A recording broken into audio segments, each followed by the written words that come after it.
Knowest thou what a speck thou art in comparison with the universe? That is, with respect to the body, since with respect to reason thou art not inferior to the gods, no less than they, for the greatness of reason is not measured by length or height, but by the resolves of the mind. Place then thy happiness in that wherein thou art equal to the gods.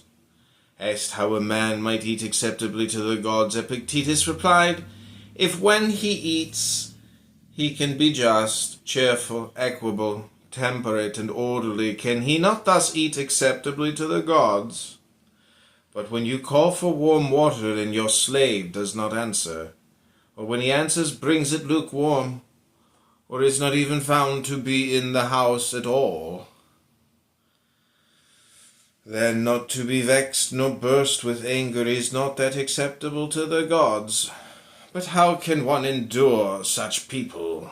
Slave, will you not endure your own brother, that has God to his forefather, even as a son sprung from the same stock, and of the same high descent as yourself? And if you are stationed in a high position, are you therefore forthwith to set up for a tyrant? Remember who you are and whom you rule, that they are by nature your kinsmen, your brothers, the offspring of God. But I paid a price for them, not they for me. Do you see whither you are looking? Down to the earth, to the pit, to those despicable laws of the dead? But to the laws of the gods you do not look.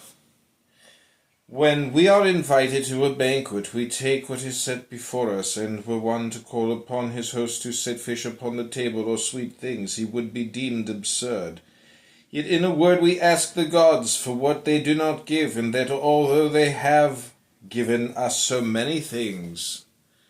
Asked how a man might convince himself that every single act of his was under the eye of God, Epictetus answered, do you not hold that all things are bound together in one? I do, well. And do you not hold that things in earth and things in heaven are continuous and in unison with each other? I do, was the reply. Else how should the trees so regularly, as though by God's command, at his bidding flower, at his bidding send forth shoots, bear fruit and ripen it, at his bidding let it fall and shed the leaves, and fold it up upon themselves lie in quietness and rest? How else, as the moon waxes and wanes as the sun approaches and recedes, can it be that such vicissitude and alternation is seen in earthly things? If then all things that grow, nay, our own bodies, are thus bound up with the whole, is not this still truer than ours